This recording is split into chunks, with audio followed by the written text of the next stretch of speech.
नमस्कार। कहिए, आप सभी लोग कैसे हैं? धीरे धीरे ठंड का प्रभाव बढ़ता जा रहा है। आप सभी लोग अपना विशेष ख्याल रखिए, क्योंकि ठंड की ग्रेविटी धीरे धीरे दिसंबर के महीने में बढ़ेगी। एक बार फिर से आप सभी लोगों का मेरे इस YouTube चैनल, इसका मुख्य उद्देश्य अंग्रेजी भाषा बोलना है, उसमें स्वागत है। इसमें हम लोगों ने एक और कंपोनेंट खोला हुआ प्रारंभ किया है, जिसमें हम लोग ईडियम्स और फ्रेजेस को ले रहे हैं। ईडियम्स और फ्रेजेस, जैसा आप लोग जानते ही हैं, मुहावरे और लोकोक्तियां होते हैं। यह अपनी बात को एक लोक शैली में प्रस्तुत करने का प्रयास है। जैसे मैंने पहले भी आप लोगों से उदाहरण दिया था कि यह एक आपकी वार्तालाप में, आपकी स्पीकिंग में एक नई ऊर्जा प्रदान करता है। उसी के लिए, उसी संदर्भ में आज का यह 5वां वीडियो है। पहले के सारे वीडियो आप प्लेलिस्ट में देख सकते हैं। एक बार फिर से आप सभी लोगों को मैं अपना परिचय दे दूं। वैसे मेरा यह परिचय उन लोगों को जो आज पहली बार मेरे इस चैनल को देख रहे हैं, उनके लिए है। मेरा नाम R.S. तिवारी है। मैं भारत सरकार का रिटायर्ड सीनियर क्लास 1 ऑफिसर हूं और मैंने भारत सरकार में 4 दशक की सेवाएं दी हैं, करीब 4 दशक की सेवाएं दी हैं। और उन सेवाओं के अनुभव के आधार पर ही मैंने यह कोर्स शुरू किया है। जैसा मैंने पहले भी कई बार कहा है कि सामान्यतः एक एवरेज भारतीय को अंग्रेजी भाषा का वर्किंग नॉलेज थोड़ा रहता ही है। व्यवहार में हम लोग अंग्रेजी भाषा का प्रयोग जाने अनजाने में बहुत कुछ करते हैं, पर जहां पर 5 मिनट एक एक्सटेम्पोर बोलने के लिए कहा जाए, धारा प्रवाह बोलने के लिए कहा जाए, तो वहां हम लोग थोड़ा सा हिचकिचाते हैं, हेजिटेट करते हैं, अवॉइड करते हैं। एक ढंग से कुछ डाउट्स होते हैं, कुछ मिसगिविंग्स होते हैं, कुछ अप्रीहेंशंस होते हैं। तो उन्हीं सबको दूर करने का प्रयास इस कोर्स के माध्यम से हो रहा है। आप लोग इस कोर्स को देखिए, इसको सुनिए, इसको सब्सक्राइब कीजिए, इसको शेयर कीजिए और जहां तक हो सके आप लोग आपस में बोलने का प्रैक्टिस भी कीजिए। तो आइए चलते हम लोग हैं आज के प्रोग्राम में। जैसा इसका नाम है, let us start speaking English in one go right now, और उसी कंपोनेंट है इडियम्स एंड फ्रेजेस। एक बार मैं लिख देता हूं मैं, let us start speaking English in one go right now. Let us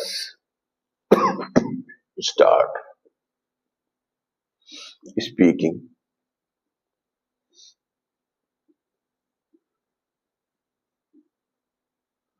English in one go right now.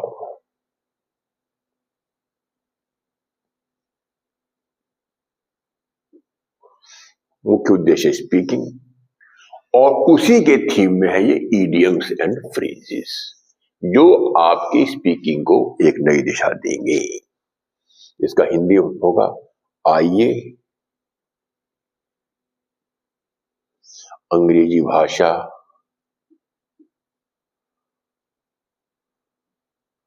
बोलना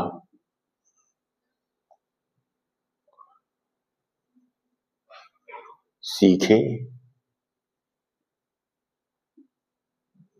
तुरंत और अभी।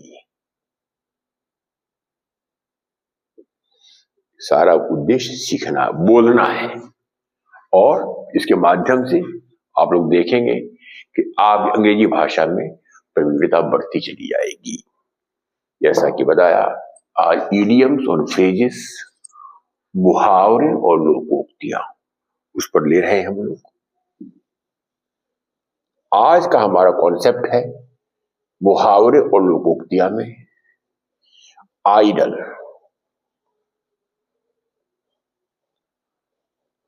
आइडल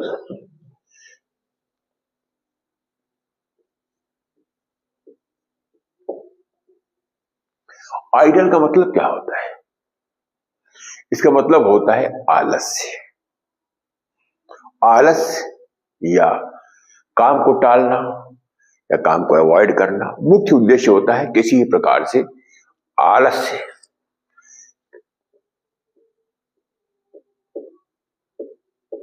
आलस्य आज का हमारा ये थीम है और इसी के मुहावरे हम लोग लेंगे।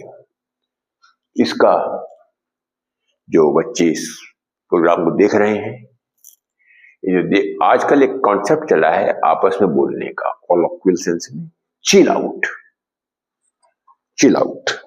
चिलिंग।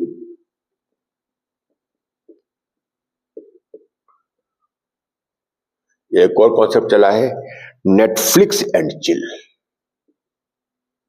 Netflix and chill.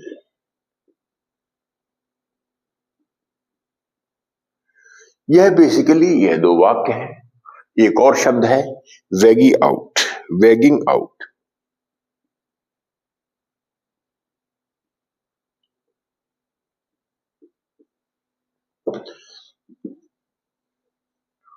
यह बच्चे आपस में वार्तालाप करते हैं।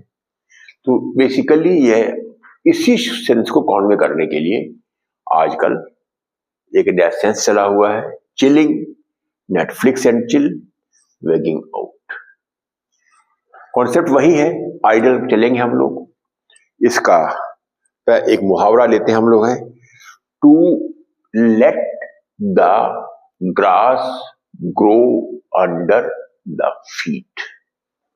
To let the grass grow under the feet. सामान्य अर्थ क्या होगा? पैरों के नीचे घास को पनपने देना। पर इसका सेंस क्या है? आलस्य, काम को टालना, किसी भी प्रकार से काम को अवॉइड करना। To let the grass grow under the feet.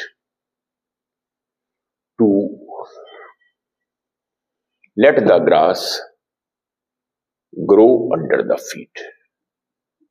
To let the grass grow under the feet.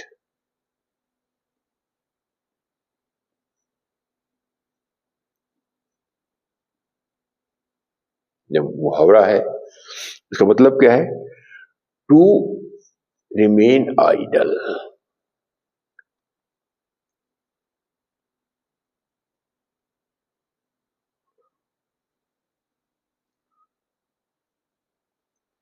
Idol का एक शब्द आप लोग और शायद सुना होगा, आप लोगों ने जानते भी होंगे अधिकांश लोग, और ना जानते हो मैं बताऊं, मैं प्रोक्रेस्टिनेट।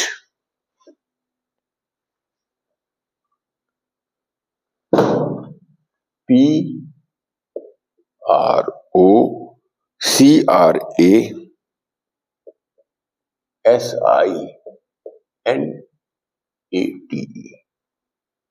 तो बड़ा बड़ा लिख देता हूं इधर में, क्या लिख देता हूं? PROCRASINATE।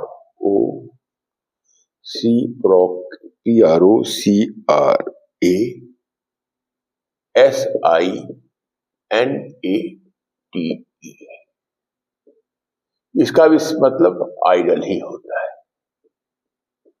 आलस्य। ठीक। To let the grass grow under the feet.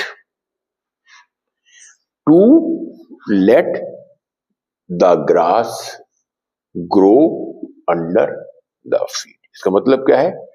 To remain idle या to procrastinate. To procrastinate. PROCRASINATE। SINAT। ठीक, इसका उदाहरण सोचिए आप लोग। Do not let the grass grow under the feet. इसका मतलब क्या है? आप एक आलसी मत बनिए। Focus on your examinations. अपने परीक्षा पर ध्यान दीजिए। ठीक, do not let the grass grow under the feet. ठीक, आपको पता ही है एग्जाम सामने हैं सारे, बोर्ड्स के, 10th के, 12th के, स्कूल के, प्री बोर्ड्स के, और कॉम्पिटिटिव एग्जाम्स भी अब सारे आ रहे हैं। IITs का, एम्स का, नीट का, IIM के एंट्रेंस एग्जामिनेशंस का, कॉम्पिटिटिव एग्जामिनेशंस का। इसमें सेंस क्या है? आलसी मत बनिए, अपने एग्जाम पर फोकस कीजिए। To let the grass grow under the feet. Do not let the grass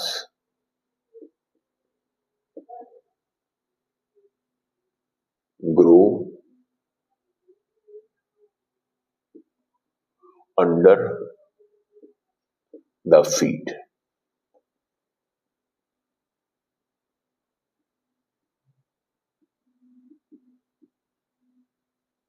Focus on your examination।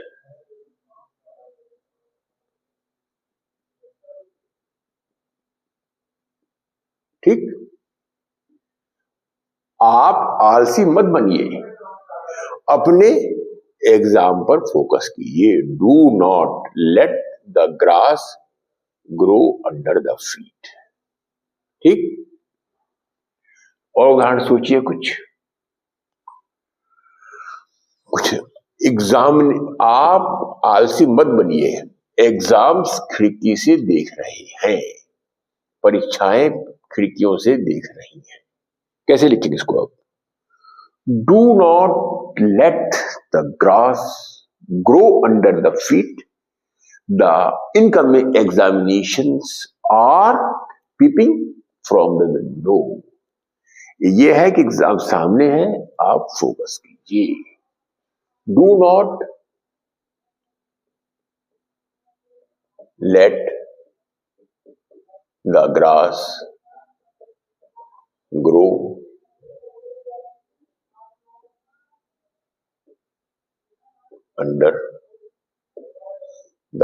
under the feet।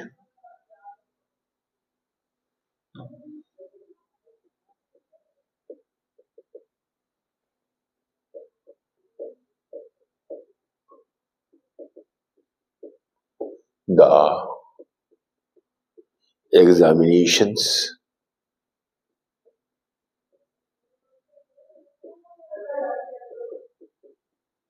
are peeping from the window। Are peeping from the window।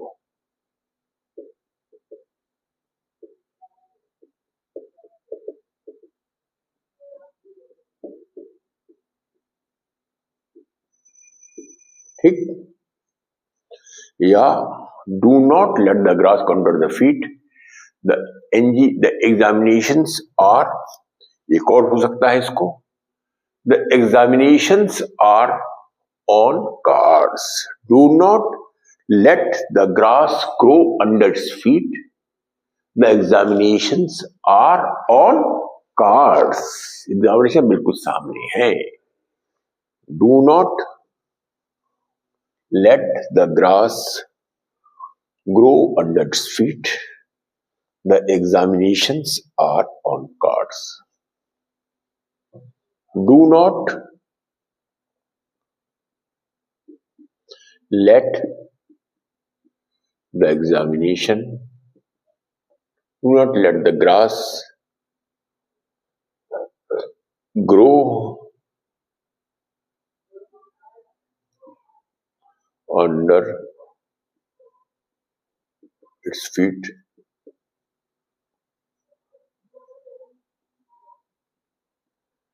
The examinations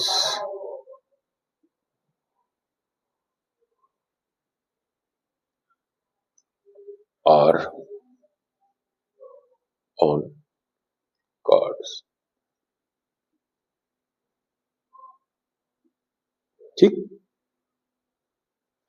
आप कैसे बोल सकते हैं? यह वाक्य आप day to day language में बोल सकते हैं, आपस में बोलने के लिए, प्रैक्टिस करने के लिए। और ये भी कह सकते हैं आप, do not let the grass grow under the feet the examinations. यहां कोई भी एग्जामिनेशन कह सकते हैं आप, बोर्ड एग्जाम कह सकते हैं आप, बोर्ड एग्जाम कह सकते हैं।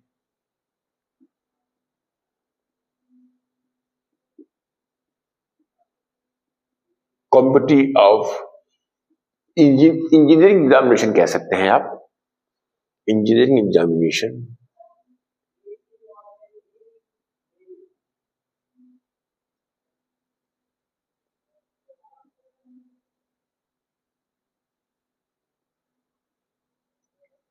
ठीक, एनडीए एग्जामिनेशन कह सकते हैं आप, NDA examination.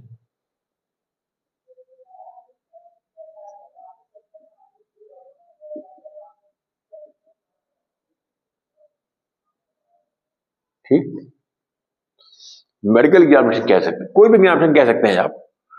Do not let the grass grow under the feet the examinations are peeping from the window. Examination खिड़की से देख रहे हैं। या do not let the grass grow under the feet, focus on your examination. Examination है, या कह सकते हैं focus on your board examination. Board है तो अगर एग्जामिनेशन है इंजीनियरिंग का, focus on your engineering examination. अगर एनडीए एग्जामिनेशन है, focus on your NDA examination. कोई भी एग्जाम हो, आप यहां वो वर्ड यूज कर सकते हैं, do not let the grass grow under the feet the examinations are on cards. या फिर मुझे एग्जामिनेशन कॉन्सेप्ट आ गया। एग्जामिनेशन कोई भी लिख लीजिए आप, और इसको ज्यादा से ज्यादा प्रैक्टिस कीजिए। दूसरा सेंटेंस लेते हैं, sitting on one's hands. Sitting on one's hands. Sitting on one's hands.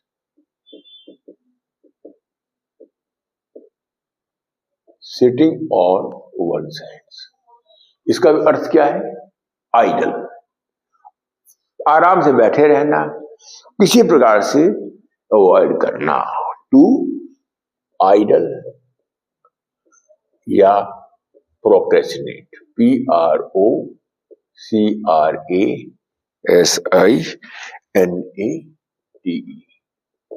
ठीक, इसका सेंटेंस क्या होगा?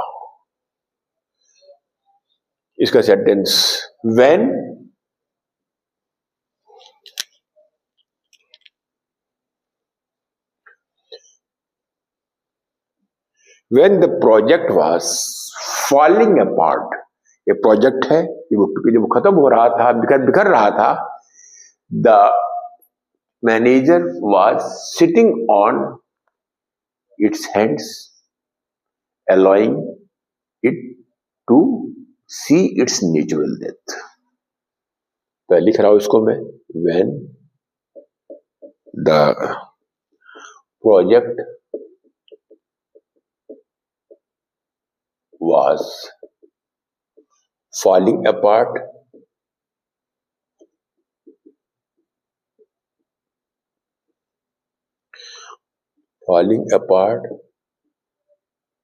the manager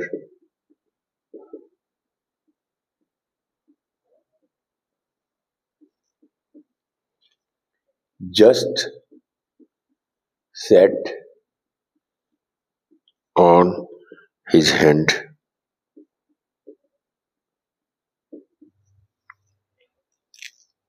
and इसका मतलब क्या है? Refusing to act, idle, refusing to act,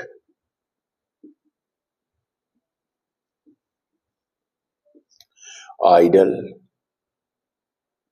doing nothing,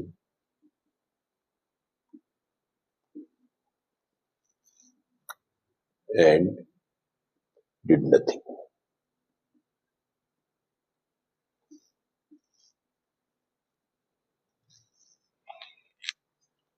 ठीक,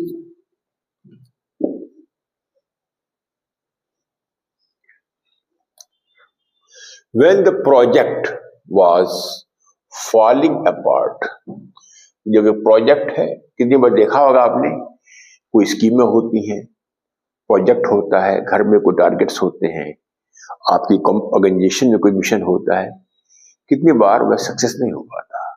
उसका काफी हद तक मुख्य कारण सिटिंग ऑन वंस हैंड्स होता है, किसी प्रकार से काम नहीं करना, टरका देना, आइडल बैठे रहना।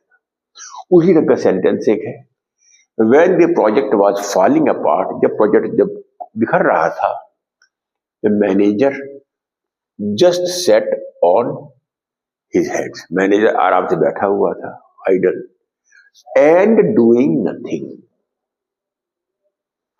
When the school examination,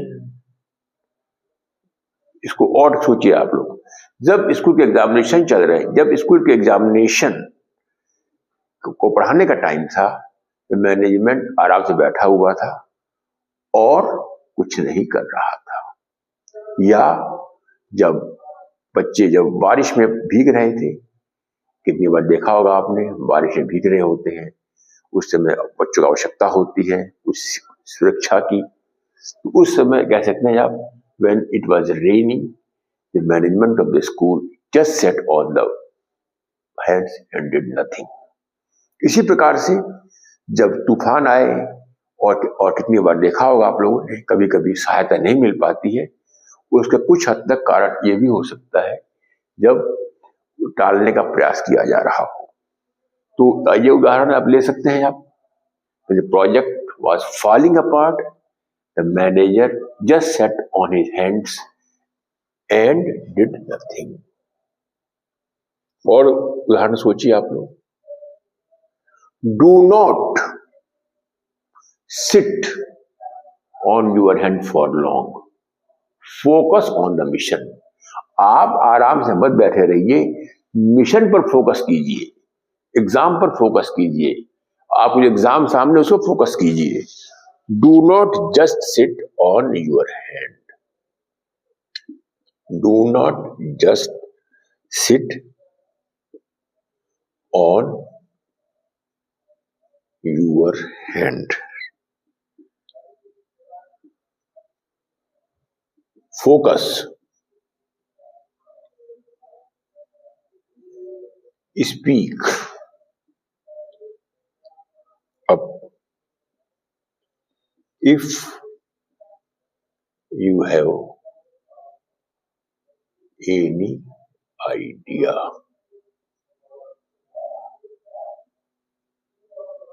इसका मतलब क्या है? अगर आपके पास सीनियर लेवल पर कोई डिसीजन लेना है, do not just sit on your hand, आप इसको टालिए मत, आप इस पर एक्शन लीजिए, फोकस कीजिए। क्या है मुद्दा? स्पीक अप, आप बोलिए, if you have any idea, अगर आपके पास कोई विचार है या कोई सॉल्यूशन है या समस्या का हल है। ठीक, sitting on one's hands, when the project was falling apart, the manager या मैनेजमेंट कर सकते आप लोग हैं, ये management just sat on its hands and doing nothing. Do not just sit on your hands. Focus. Speak if you have any idea of the solution. अच्छा, यहां पर अभी हमने पहले उदाहरण लिया था to let the grass grow under the feet. इसका ये मतलब यही था, आइडल का ही। यहां कैसे आएगा वो? When the project was falling apart, the management allowed the grass to sit. When the project was falling apart, the management allowed the grass to grow under its feet and did nothing. When the project was falling apart, मैं पहला PDF ले रहा हूं मैं, to let the grass grow under its feet, क्योंकि यहां कैसे adjust हो पाएगा, क्योंकि हमारा उद्देश्य यही है जो मुहावरे लें हम लोग, जो ईडियम्स लें, वो एक ही सेंस कर लें ताकि आप लोग आपस में उसको इंटरचेंज कर सके, और आप जब भी बोले आप लोग तो आपके वार्तालाप में एक नया वैल्यू एडिशन रहे। When the project was falling apart, management allowed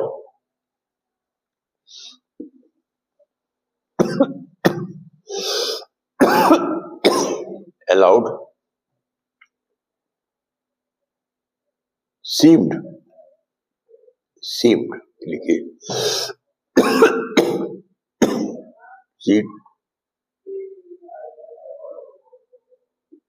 to let the grass grow under its feet. ठीक? Do not let. When the project was falling apart, management seemed to let the grass grow under its feet. Do not. अब यहां पर ये कैसे बनेगा? इसी मुहावरे को ले लीजिए जो पहले लिया था हमने, to let the grass grow under its feet को। Do not let the grass grow under its feet. Focus. Give the solution if you have any. Do not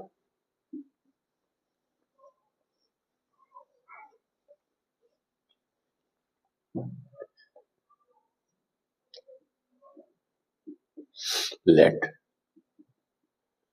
the grass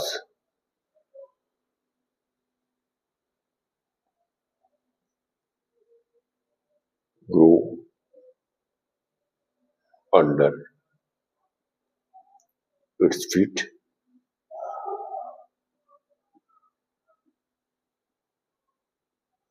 Focus. Speak up if you have any solution.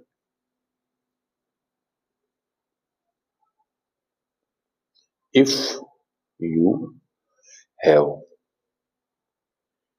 any solution.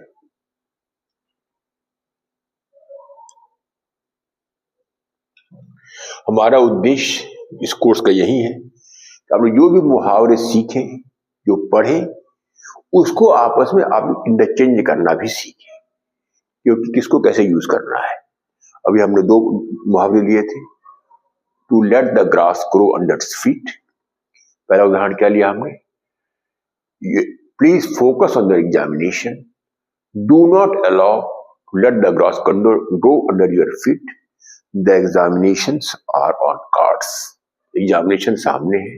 या do not let the grass grow under its feet. The examinations are peeping from the window. Examination खिड़की से देख रहे हैं। Do not let the grass grow under its feet. The examinations are all set to happen. Examination बिल्कुल होने को तैयार है। यहां हमने क्या उदाहरण लिया? उसी मुहावरे का। The project was falling apart. The management seemed to let the grass grow under its feet. जब बिखर रहा था, मैनेजमेंट ने उसको गिरने दिया, तो एक्शन तुरंत नहीं लिया।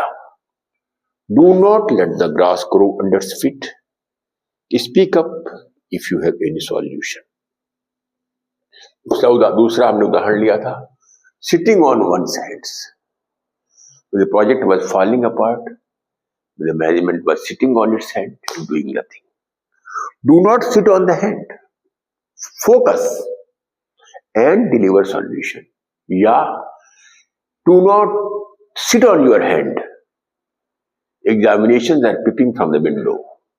Do not sit on your hand, the examinations are on cards.